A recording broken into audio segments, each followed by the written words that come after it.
minutes. My name is Daisy Leo Asikidi on the show today, and we're talking about effectiveness of palliatives and COVID-19 lockdown. I have a guest with me, and his name is Pastor Kingsley Ikeke.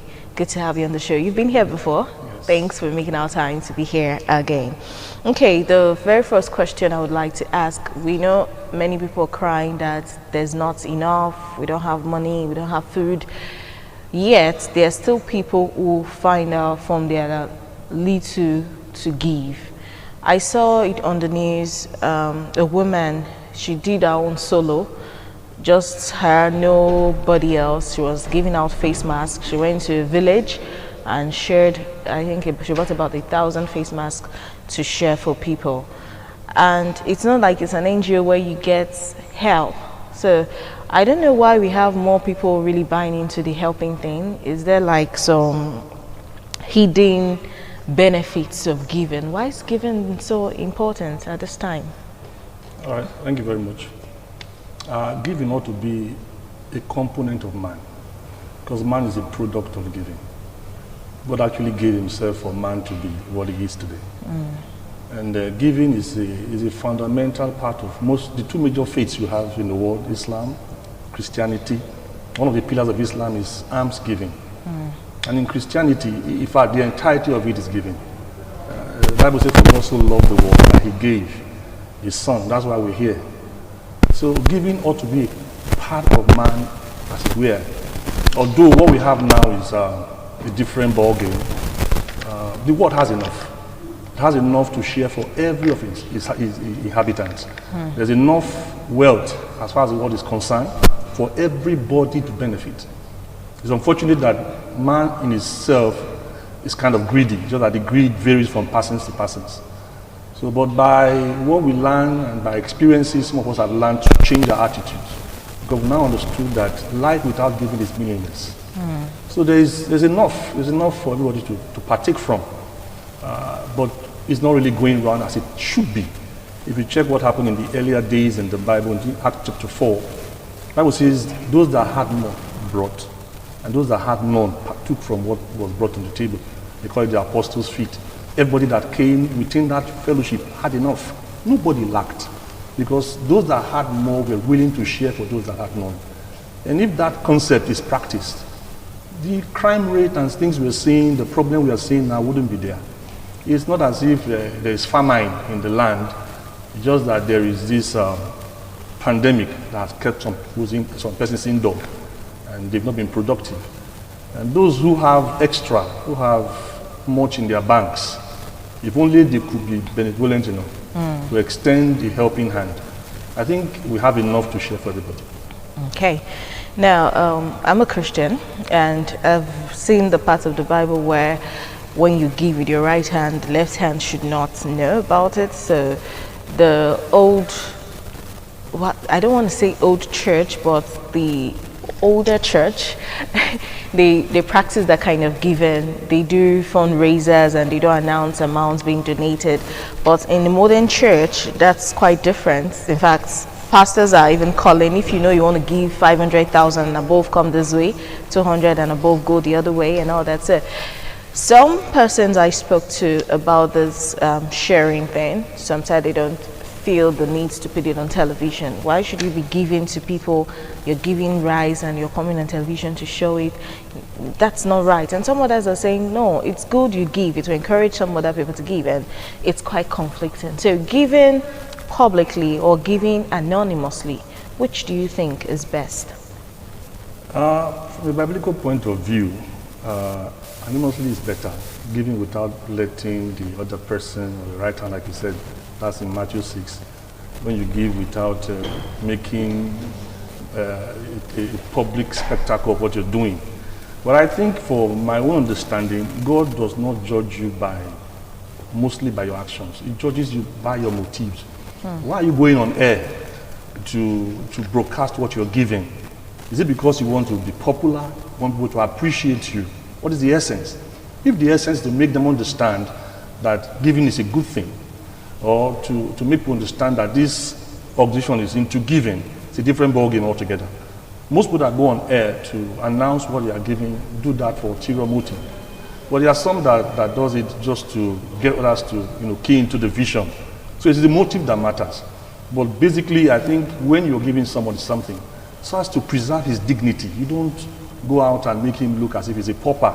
There's this pride. Every human being has this pride. He wants to take something from you with some kind of respect. He doesn't want to look as if he's among the downtrodden, even if he's in that category at that point in time. So I would prefer the anonymous giver than the public giver. But like I said, it all boils down to motive. Why are you doing what you are doing? Are you trying to tell the world that you're very good or very nice? Or are you trying to make a public spectacle of those you are giving to, or whatever? So if your motives are right, I think God accepts it.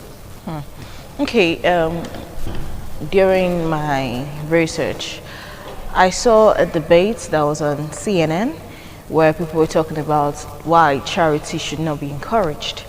Well, it was a debate, so everyone had their own opinions to share. And someone said charity targets symptoms, not causes. So someone says he's hungry, he's poor. Now, you're not addressing the reason why the person cannot get money to feed on a regular. You're just giving the person food, and that in itself is not the right way to help. But do you think this whole giving of palliatives is really is helping so far to ameliorate the sufferings of the common man? Well, what I've seen and what we have done in our own small locality is not adequate. What is being given, check most of what packages have been released, you can barely sustain such families for a couple of weeks thereabout. It's not really enough. We're not giving enough. But to say that charity is not the best way out, I think there's a fact that Christ said that the poor you have always. There's no how you make a society, you don't have the poor amongst the society, whatever. So there are going to be those who are not so privileged. And it's expected that those who are so privileged extend a helping hand. God says, he that lendeth to the poor or giveth to the poor, lendeth to God. So if you help the poor, God is indebted to you. So God understands that there will always be poor persons amongst us. There was a time they were pouring this oil on Christ's feet, and one of the disciples said, why are they wasting the oil?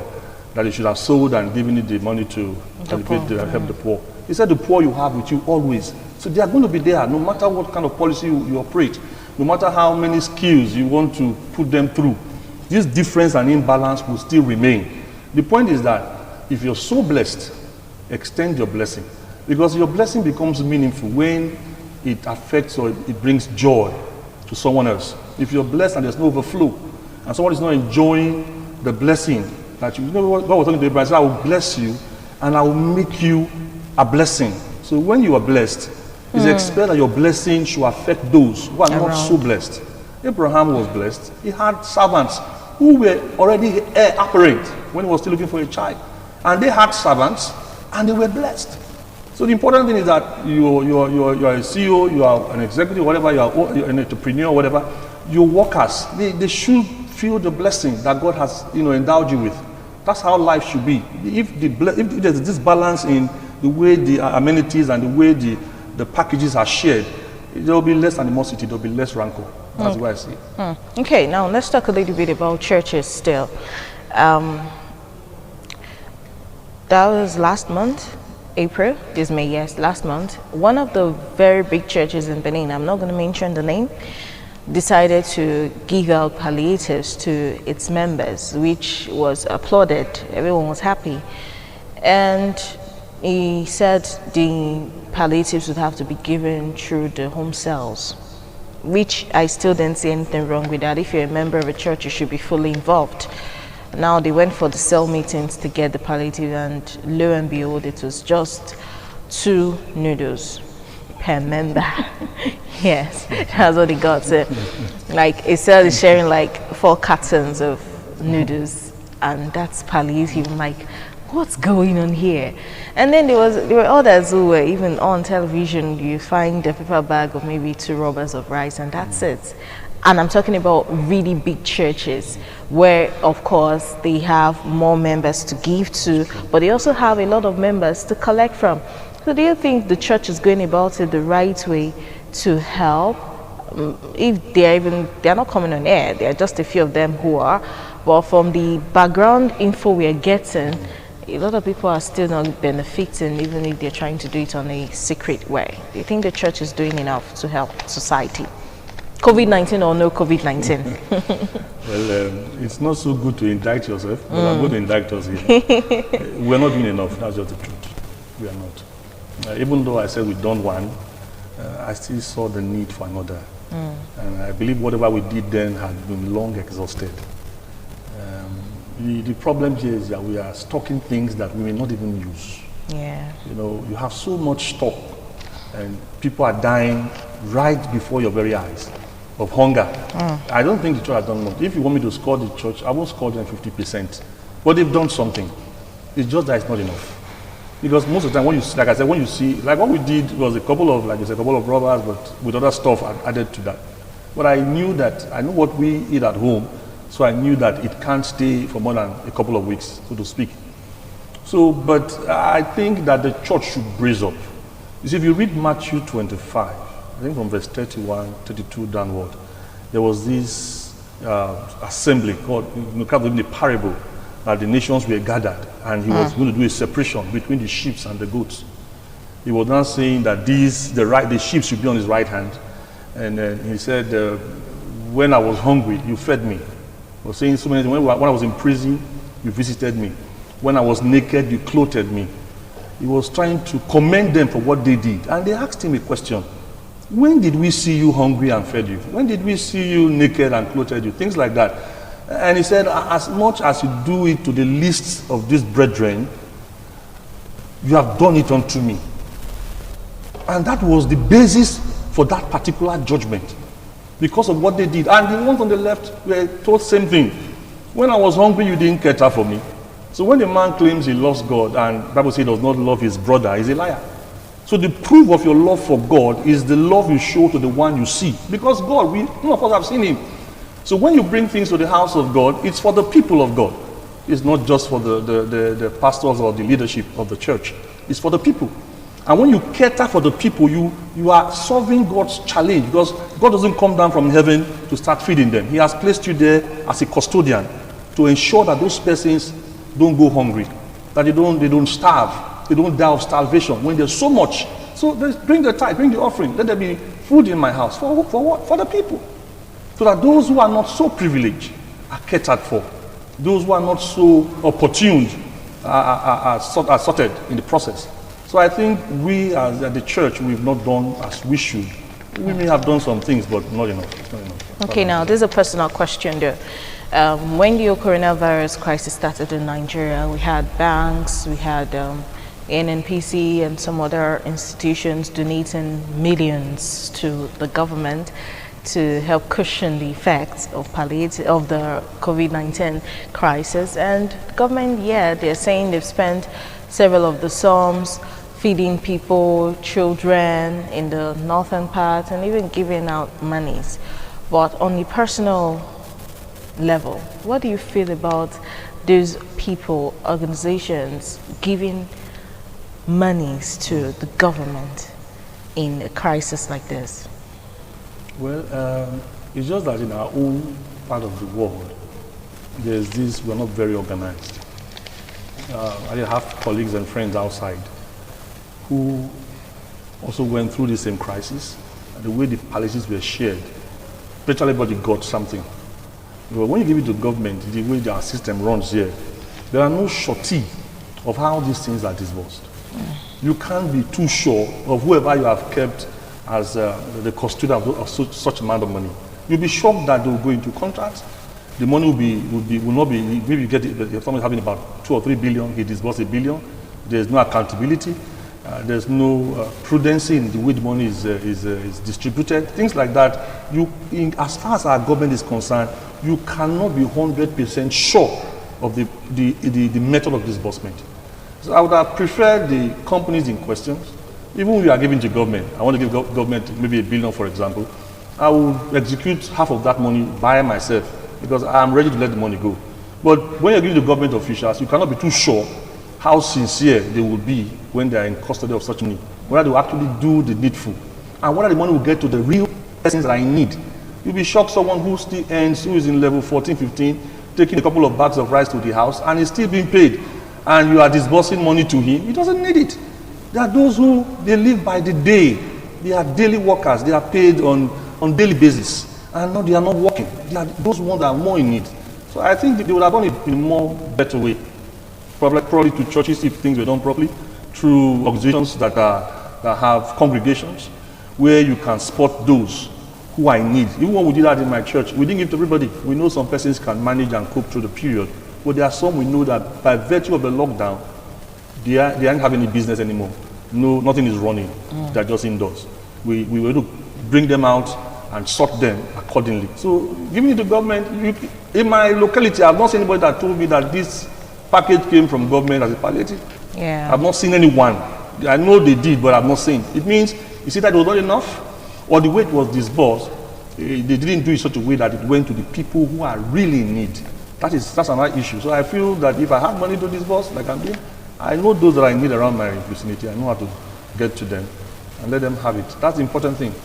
So I don't think, I'm not against it, no. But I don't think that they did a very good job in terms of the way, imagine most of the money disbursed were in the north. As if there are no poor people in the south. It looks like it's a bias. So when we're doing things like this, you must look at those people that can reach. If I were the people at Abuja, I will go to the local government, I will go to the local community, I will go to the local chiefs and whatever, and let them sort out those who, I'll be part of the disbursement team to see that they're doing the correct thing, so that the money gets to the people that are really in need of it.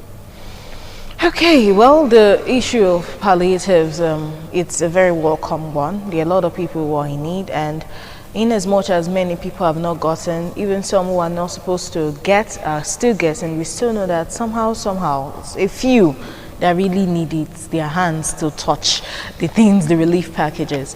We're grateful to all the individuals and organizations who decided to help at this time. And we say that they shouldn't give up, they shouldn't relent. Now, when a man says he's hungry, the first thing you do is to feed him before you then get him a job to sustain him. So charity, as a debate that it's not treating the cure, it's first dealing with the symptoms, well, I think you can actually handle it all at the same time. At least start with the symptoms first, then you get eventually to the root and the cause of the problems.